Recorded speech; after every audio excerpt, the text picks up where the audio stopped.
qui a pris une ordonnance de consignation. Nos avocats ont payé les consignations et ont immédiatement adressé une correspondance à l'Assemblée pour lui dire que vous n'êtes plus habilité à traiter de ce dossier.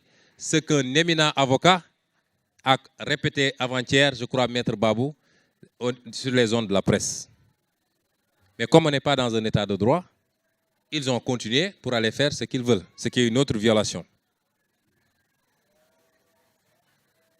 Donc, hier, à l'Assemblée, la commission s'est réunie pour dire qu'elle présentait aux Sénégalais son fameux rapport. Quand j'ai vu ce rapport le soir, comme je l'ai dit dans un post Facebook, je n'ai jamais été aussi rassuré et aussi content de ma vie. Et je vais vous dire pourquoi. Vous savez, un crime n'est jamais parfait. Un mensonge n'est jamais parfait. Et le mensonge grossier que l'Assemblée nationale a essayé de fomenter a été démenti par leur propre rapport. Et je vais vous en donner quelques éléments. La première chose, l'Assemblée nationale reconnaît l'existence d'un certain nombre de documents. Ces documents, nous les détenons depuis longtemps. Tous les gens qui disaient qu'ils sortent ces preuves voulaient nous piéger pour qu'on puisse être accusé de recette. Maintenant que le rapport de l'Assemblée nationale est rendu public, ces documents doivent être rendus publics. L'Assemblée nationale a reconnu l'existence d'un acte d'acquiescement. Les termes sont importants. L'acte d'acquiescement, c'est lorsqu'il y a expropriation pour cause d'utilité publique, l'exproprié est convoqué, on lui notifie d'abord la décision d'expropriation qui doit se faire par décret. L'exproprié est convoqué, des discussions sont entretenues pour fixer le montant de l'indemnisation. Parce qu'en matière d'expropriation, il doit y avoir juste et préalable indemnisation. Et cette conciliation se fait au niveau de la gouvernance. Lorsque il y a accord sur le montant, le directeur des domaines, entendez-vous bien, le directeur des domaines, qui se trouvait être Mamour Diallo, établit l'acte d'acquiescement. L'Assemblée nationale, excusez-moi des termes, mais ce n'est pas de l'indélicatesse, mais moi, un chat, je l'appelle un chat. La commission d'enquête parlementaire a menti aux Sénégalais quand elle a dit que Mamour Diallo n'a aucune responsabilité. La première responsabilité de Mamour Diallo, c'est d'avoir établi un acte d'acquiescement sur la base de faux. Toutes les mentions qui sont dans l'acte d'acquiescement sont fausses. La première mention fausse dans l'acte d'acquiescement, c'est que Mamour Diallo a cité un décret d'expropriation qui n'a jamais exproprié la famille Ndoye et donc qui ne peut pas profiter à Tahirou Sarr.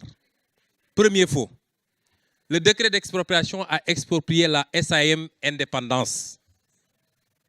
Nous rendrons public tous ces documents puisque maintenant le rapport est sorti. Le décret d'expropriation, si je savais que j'allais tenir cette conférence de presse ici, dans ces conditions, j'allais amener mes documents. Mais je le ferai une fois à Dakar. Le décret d'expropriation a exproprié la SAM Indépendance et non pas la famille Ndoye.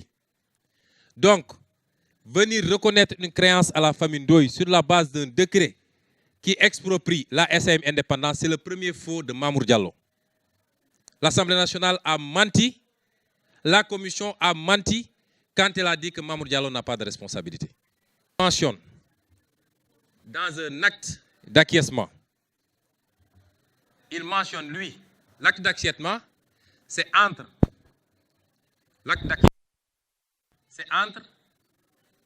M. Mamoudou Mamour Diallo, directeur des domaines, directeur des domaines, agissant au nom et pour le compte de l'État du Sénégal, assisté de M. Maïssa Ndiaye, chef du bureau des domaines. Vous remarquerez que l'Assemblée nationale a voulu blanchir Mamour Diallo parce qu'il est de l'APR et sacrifier Maïssa Ndiaye, qui n'est qu'un assistant. C'est extraordinaire.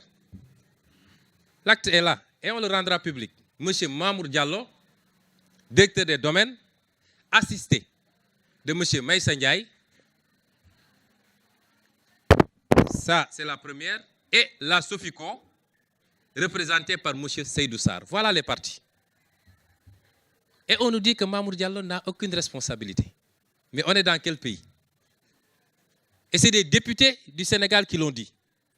Ces gens-là méritent d'être poursuivis en justice pour blanchiment d'escroquerie sur 94 milliards et emprisonnés. Ça, c'est l'acte d'acquiescement. Premier faux.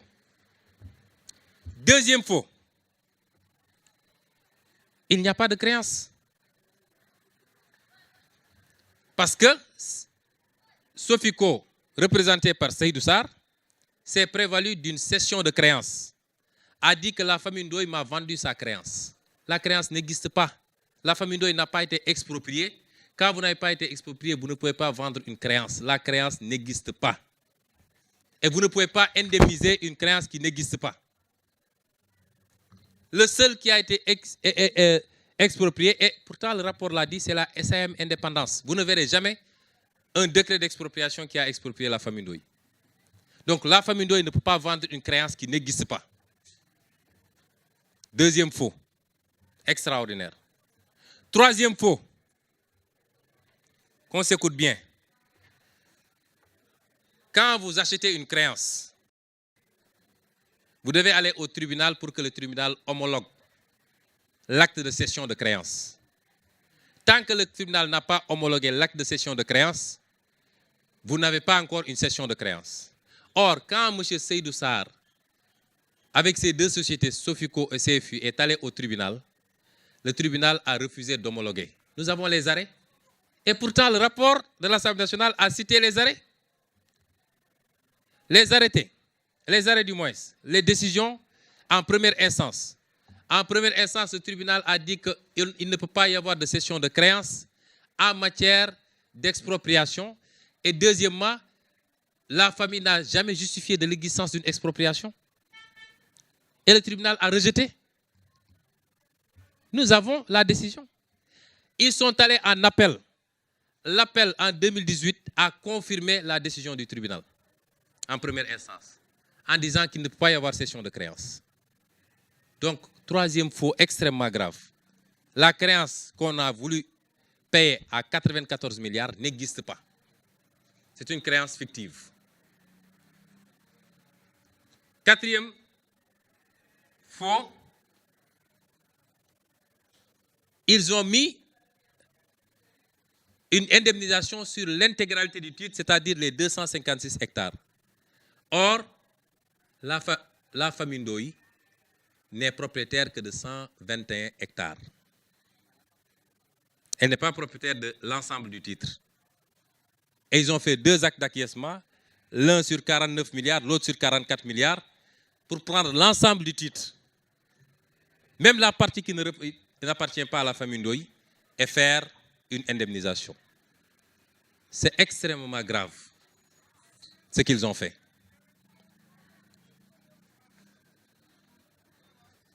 Quatrième faux, c'est le montant de l'indemnisation. Ils ont pris 37 000 francs au mètre carré, là où le barème dit que dans la zone, si le terrain n'est pas viabilisé, c'est 15 000. Si c'est viabilisé, c'est 25 000. Ça ne peut pas aller au-delà. Ils ont pris 37 000 francs pour faire ça. Et enfin, les paiements effectués.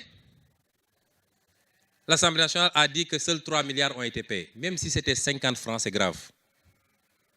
50 francs de l'argent du Sénégal payé sur la base de faux et d'usage de faux, c'est grave. A fortiori, 3 milliards. Qu'est-ce qu'on peut faire avec 3 milliards dans ce pays? Combien de salles de classe on peut construire, de postes de santé? Et tout ça, c'est dans le rapport de l'Assemblée. C'est des aveux. Lisez le rapport, vous verrez tout ça. Et cette Assemblée nationale, après avoir avoué tout ça, sort avec un aveu ou une tentative de blanchiment en disant qu'il y a deux responsables. L'Assemblée nationale dit que le premier responsable, c'est Maïssa Ndiaye parce que c'est lui qui signe les chèques. Mais ces gens-là, ils prennent les Sénégalais pour des ignares ou quoi? Maïssa Ndiaye est chef du bureau des domaines. Je suis inspecteur des impôts et des domaines. Maïssa Ndiaye est tenu par l'acte d'acquiescement établi par Mamour Diallo et signé par Mamour Diallo qui l'a co-signé. C'est cet acte-là qui lui donne instruction de procéder au paiement. Donc le seul et l'unique responsable, ou le principal responsable, c'est Mamour Diallo. Et le fait que l'Assemblée nationale ait voulu le blanchir fait de cette commission des complices d'un délit d'escroquerie de deniers publics. Et c'est très grave. Et ça, tous les Sénégalais doivent se lever et dire non. Je vous dis que ces députés doivent être traduits devant les tribunaux, jugés et condamnés. C'est des blanchisseurs. Alors, l'Assemblée nationale a commis un forfait hier. Mais, avec des incohérences énormes à l'intérieur du rapport, et avec une volonté de tromper les Sénégalais. Je vais revenir sur ça. Dans beaucoup d'aspects, il y a eu une volonté manifeste de manipuler les Sénégalais, de manipuler la conscience générale. Pour la première fois, je vois un rapport parlementaire qui dit qu'il faut concilier les partis, il faut trouver des solutions à l'amiable, il faut éviter d'aller en justice, etc. Ah non, non, non. Maintenant, il faut aller en justice, puisque le cirque est terminé. J'attends impatiemment que Mamour Diallo ait porté plainte, mais surtout, le plus important, c'est que les plaintes que nous avons déposées soient instruites. C'est tout ce que les Sénégalais doivent demander.